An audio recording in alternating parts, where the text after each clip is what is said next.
Hey, Justin Christensen here, the co-founder and president of Conversion Fanatics, and today I wanted to touch base on some specific ways that you can increase your average order value on your e-commerce business or your e-commerce store.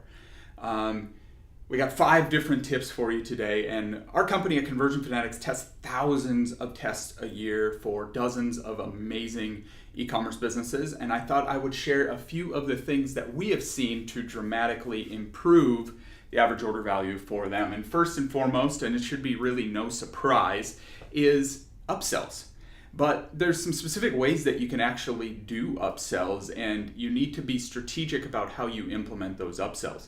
One of the ways that you can do it is, use a post-checkout solution, which there's some great plugins like CartHook and Zipify and things like that that will allow you to do post-checkout upsells. And they're very effective, and usually what you would say is just give them more of the same. So specifically, if you have something in the consumable space, just give them more of something that they bought, but you generally want to then give them some kind of special offer.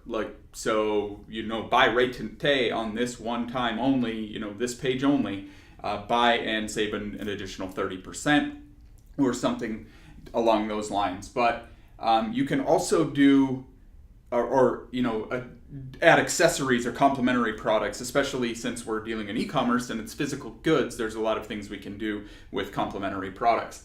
Another thing is actually that's working quite well for us is pre-checkout upsells. So once you click on the add to cart button on the product detail page, you'll get presented with a pop-up again for a special offer. For the sake, we have a beverage company that we do some work for, and they have a complimentary, smaller size of an additional product and kind of a complementary product in the juice cleanse space, and they can offer those shots as an additional upsell to the entire bundle that the person just went in and added to cart. It's like, hey, add this whatever product for an additional 10% off. If you act today or whatever, you can add some urgency and some scarcity into there as well to help boost those results. Moving on to number 2 is bundles. I actually just did a case study example for Guess the Test, and it was one of our case study examples. I think it increased a bunch of different metrics, but increased their average order value 23% or something like that by just doing the bundle. And what it was is just a page directly out of Amazon, frequently bought together. So if you have products, you can bundle them directly on the product detail page. So they're seeing the product, they can add to cart, or they can get this bundle. And what we did in that particular case, it was in the clothing space, and we actually it was to buy a shirt, and in the image there was a pair of pants, and we said, why don't you just shop the entire outfit? And we called it Shop the Look, so they could just buy both the shirt and the pants and move along the way. So a lot of people confuse this and say, well, aren't you just adding distractions by adding the bundle offer specifically to the product detail page? But it's actually still linear in nature. So you're still leading them down that very streamlined path. You're not distracting them to buy other additional products. You're actually just distracting them in a way that is getting them to buy more products, but it's very linear in the path that you're trying to get them to take. The next, and number 3, is on-cart upgrades. So once they add their product to cart, put a banner at the top or test something that is a complementary product and said, hey, would you like to add a service plan?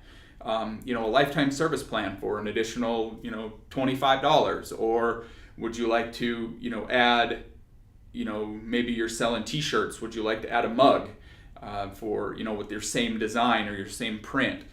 There's lots of things you can do, but give them something special and say, hey, just upgrade your order, and you'll get some additional information there, as well as on the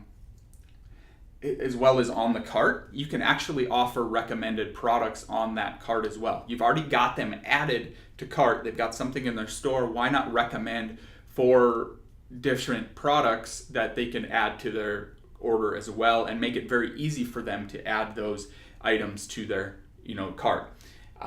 We've seen tremendous results from that on many different use cases. And I see probably resounding when looking at the hundreds of sites that we review every single month is I see a lot of people just giving up that space. They're not using that space on your actual cart to recommend additional products. And if you're using Shopify, there's a bunch of great plugins to do, but I make sure that you make it very easy for the visitors to add their product to cart. Don't make them go off to a different page, do a quick shop, or do a complete add to cart and description. Don't go more than about 4 products is what we find to be optimal. You can also do this on the drawer. So if you click add to cart and you have a drawer that slides out, I'm not a huge fan of them all the time, but you can also offer one, 2, or even up to 4 products on that specific drawer. Said, hey, upgrade your order, or you can leverage, the on-cart upgrade there on the drawer, say upgrade your order, or offer additional products directly on that as well. Next is just simply raise your prices. I was talking with a gentleman last night that sells in the watch market, and it was a luxury watch, and he was trying to compete on price and this was an automatic watch. They were very nice. He was screaming luxury, but his price was not reflecting luxury. You'll be really surprised at how much the market will bear by just doing something as simple as a price test. And you'll learn a lot more about your visitors. So raising it 10, 20%, or even in some cases 50%, to see what that big swing is, you'll actually see that quite a bit. You'll get quite a bit of impact out of that just by simply raising your prices. And of course, there are some cases where price increases just aren't. You're just not capable of doing that for whatever reason in your market. Number 5 is quantity breaks. So particularly in the consumable space, it's, say you're selling supplements or, food or bars or whatever, you can actually offer a quantity break. So buy 2, give them a radio selection option and default it and say buy 2 and save 10%, buy 4 and save, 20%, but buy 1 and it's the regular price, or it's your regular, perceived discounted price. You'd be amazed at how many people will actually buy more of that particular product if you offer it to them at a discount and give them the options. And don't go overboard. Don't offer. We had one client that had like 7 different options to choose from, and we narrowed it down to 3, I believe, and it increased their average order value as well as it increased their conversions. So pay close attention to that. So there are just a few ways to increase your average order value on your e-commerce store.